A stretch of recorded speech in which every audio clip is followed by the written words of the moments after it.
Quand on apprend l'anglais, il y a souvent un petit quelque chose qui coince. Comment on fait pour poser une simple question oui, non? C'est un vrai casse-tête pour beaucoup de monde. Mais aujourd'hui, on va démystifier tout ça ensemble. Ok, regardons ça de plus près. On a une phrase comme « She is a teacher ». Pour la transformer en question, hop, on inverse juste les deux premiers mots. « Is she a teacher ?» Facile, non?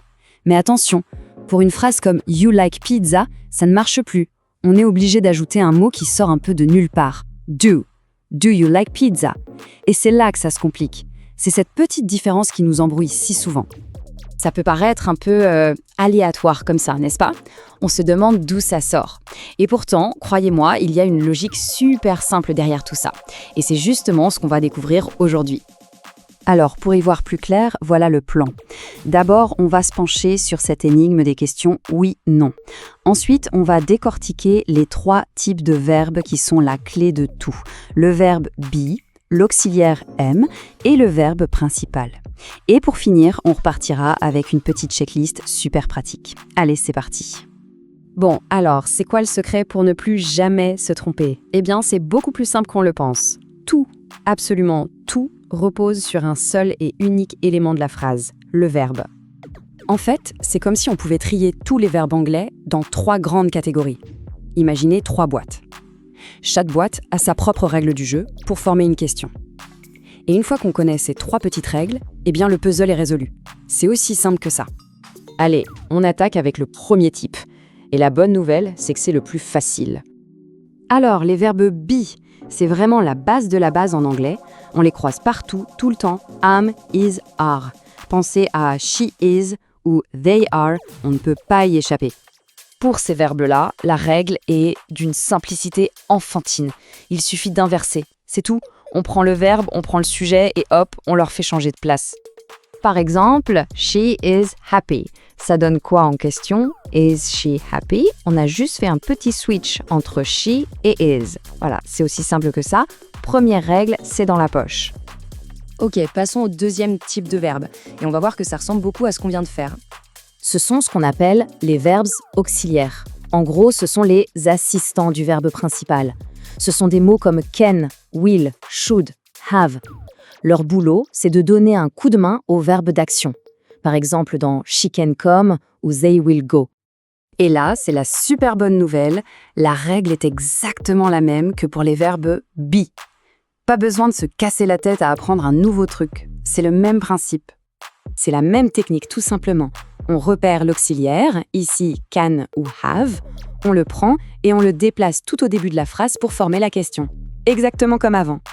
Et ça nous amène au 3e et dernier type. C'est là qu'on va enfin comprendre d'où vient ce fameux « do » qui apparaît parfois comme par magie. Les verbes principaux, alors là c'est facile, c'est tous les autres. Si le verbe n'est ni be ni un auxiliaire, alors bingo, c'est un verbe principal. C'est la plus grande famille, elle regroupe la majorité des verbes d'action, like, play, go, understand, listen, la liste est longue. Et attention, changement de programme. Pour ces verbes-là, on n'inverse plus rien du tout. Fini l'inversion. À la place, on va chercher de l'aide et on fait appel à do, does ou did qu'on place au tout début.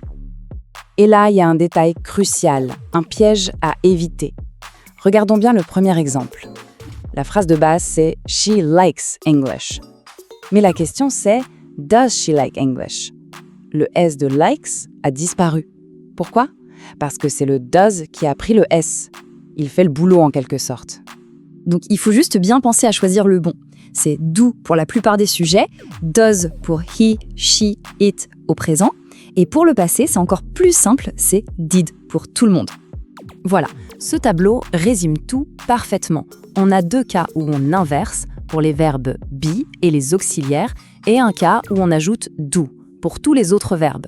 En fin de compte, la seule question à se poser devant une phrase, c'est « est-ce que j'inverse ou est-ce que j'ajoute « do » ?»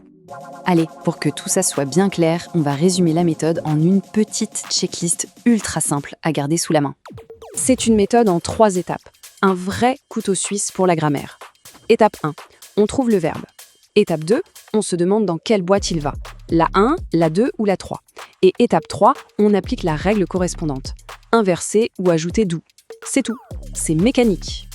Donc, s'il y a une seule chose à retenir de tout ça, c'est que la clé, c'est le verbe. Pour savoir comment poser la question, il faut d'abord regarder le verbe. C'est lui qui nous dit tout. Et voilà, avec cette formule, on a la clé pour former correctement des centaines de questions en anglais.